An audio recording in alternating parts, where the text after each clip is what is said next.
Bah, humbug! Ugh. I really need streaming executives to stop buying holiday episodes. Streaming, specifically. I'll be upfront with you. I'm about to come down hard on some of these holiday episodes, especially this monstrosity. It's not so good. I'll fully admit I have an aversion to holiday episodes that is my personal preference, but that's not what I'm talking about here. I'm talking about the fact that this episode came out at the end of August. What are we doing here? Who is making this decision? Is it the executives at Hulu? Or are the producers and writers doing this voluntarily? If I'm going off of this bit in another Hulu show, Solar Opposites, it sounds like the executives are putting holiday episodes in contracts. I would never, ever in a million years do something as lame and cash grabby as a Solar Opposites holiday special. Yeah. Hold on. I'm getting a text from Hulu. Huh. Is it about our integrity? Sort of. God damn it. In an interview with Sci-Fi Wire, Mark McMahon, one of the creators, says, "What if somebody made the mistake of hiring me, Justin, Josh, and the rest of the team to make an actual Christmas episode?" So there might actually be some truth to that bit after all. I'm speculating here, but if Hulu can build a Christmas episode into a contract with an adult animated sci-fi comedy once, then it's not a leap to wonder if they would do it to another adult animated sci-fi comedy. If this is indeed the situation, at least in the Solar Opposites case, they put some effort into the timing. If you're not familiar with the show, Season 2 technically included a holiday episode, but it was released entirely separate from the season as a whole. The 8 episodes for Season 2 dropped on March 21st, 2021. Then the holiday episode came out on November 22nd that same year. They pulled a similar move the following year, releasing a Halloween episode in October, a little over 2 months after the release of the entirety of Season 3. Before I move on, if you haven't checked out Solar Opposites, try it out. I know it looks like it's just another Rick and Morty, but it's definitely its own thing, and if you ask me, it's a lot better. Anyway, these holiday specials actually ended up being little treats between the year, plus you have to wait for the show to return. A small little island of content in the vast sea of time between seasons. These first 10 episodes of Futurama are going to be over before we know it. We're already past the halfway mark, and this batch will end before the month does. Personally, I think it would have been really cool if instead of sitting through an Xmas episode in August, we got our own little Futurama island somewhere in early December to hold us over while we wait for the next 10 episodes. I know I'm really harping on the timing thing here, but come on, it's literally August, or was. This is nonsense. It's jarring both in a real world and in-universe sense. We'll get to the latter, but I want to make it clear just how much of a timing miss this was, compared to their own history. The original was Xmas Story. It aired on November 19th, 1999, 6 days before Christmas. It also featured John Goodman absolutely crushing it as Robot Santa. You've all been very naughty indeed. Except you, Dr. Zoidberg. This is for you. If you ask me, they should have retired Robot Santa when they couldn't get John Goodman to reprise his role. I don't know if they even tried, I just think they should have taken it as a sign. John DiMaggio does a fine enough job replacing him in Tale of Two Santas, which originally aired just 2 days before Christmas on December 23rd, 2001. I've been very Christmas-centric so far, and that's because the first 2 Xmas episodes were also very Christmas-centric.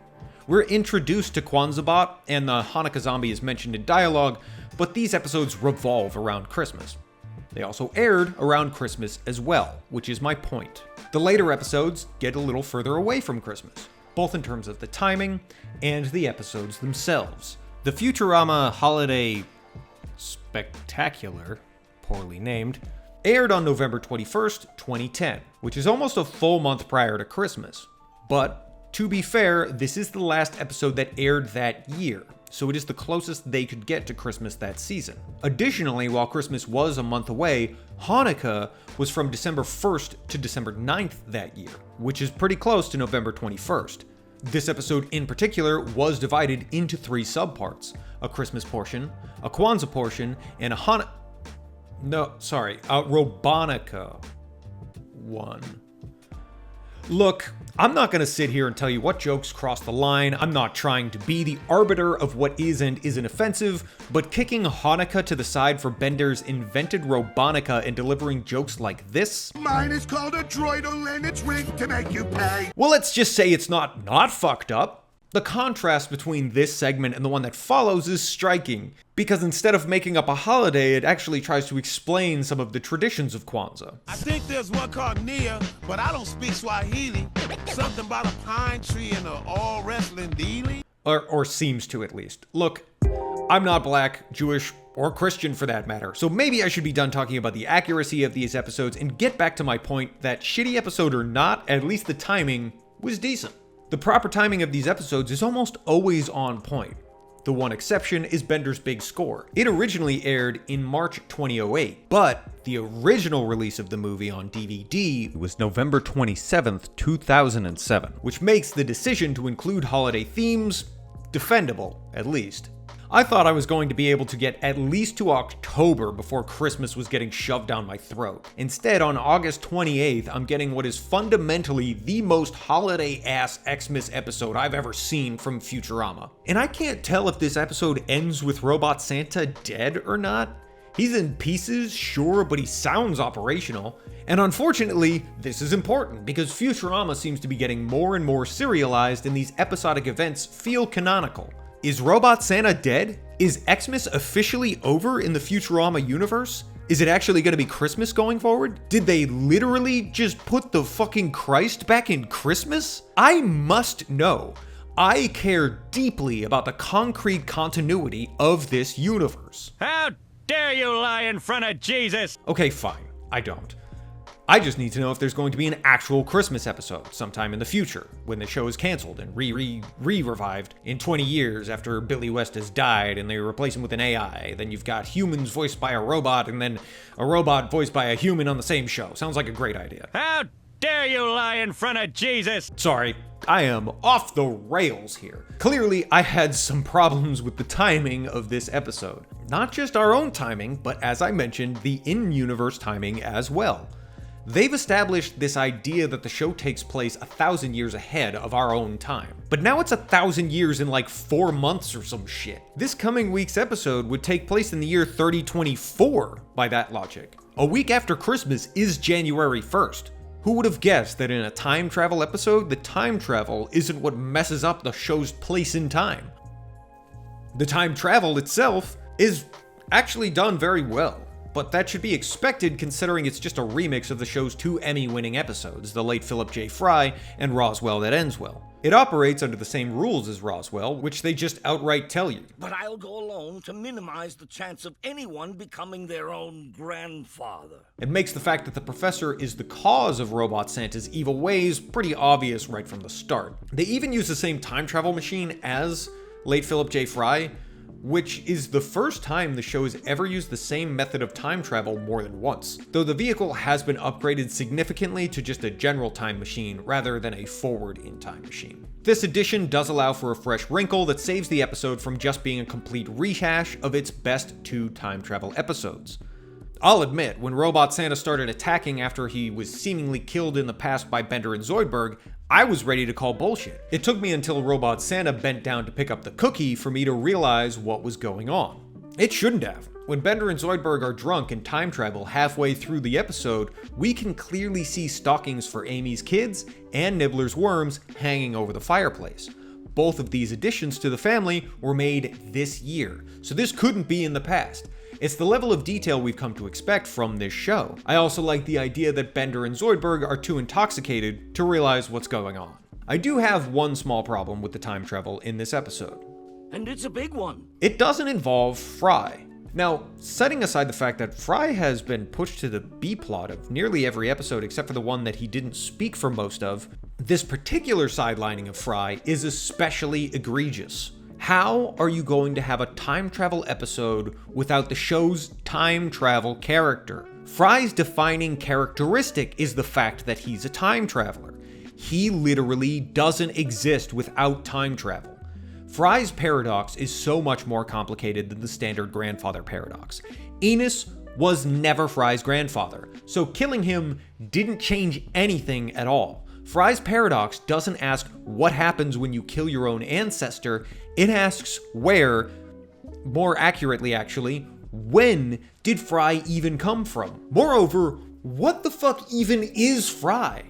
Because I don't know if he's technically human. He's humanoid, sure, but humans, along with every animal, robot, and some trees, have a delta brainwave. Instead, somehow he has cobbled together a random assortment of other brainwaves into a working mind. And this is a really weird way to frame it.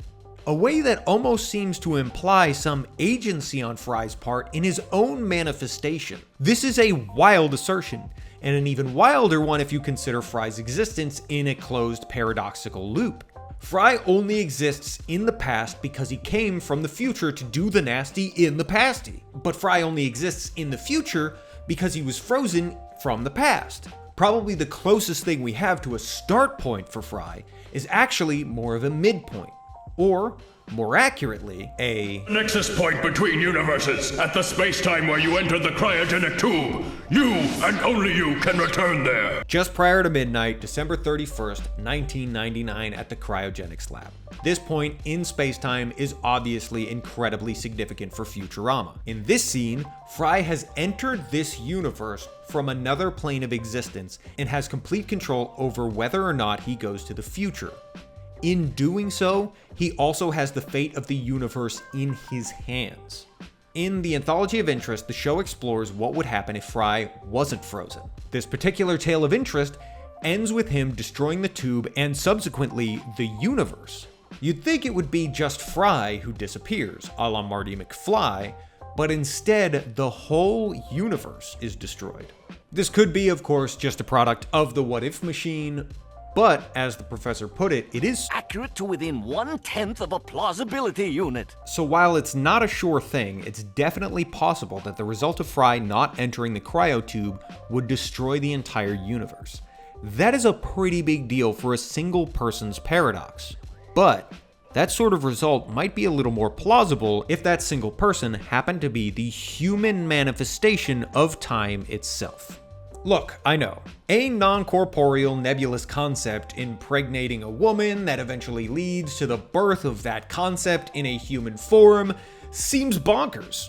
But this is a Christmas episode after all. While the details in the stories are obviously different, if we consider time to be the entity behind Fry's creation, there are some parallels. Fry's defining characteristic is that of a time traveler. He goes to the past, he's from the past, he goes to the future, he's from the future, he rarely thinks about any of it, living for the most part in the present. That is, whatever time period he's currently occupying. Because Fry isn't human. How dare you lie in front of Jesus? Entirely. He's time in human form. Which is the best reason I can come up with for him having the universal time code tattooed on his ass. It was bound to be somewhere. And how are you gonna leave the time travel Jesus out of the time travel Christmas episode? Cookie! Anyway, thanks for watching. Bye.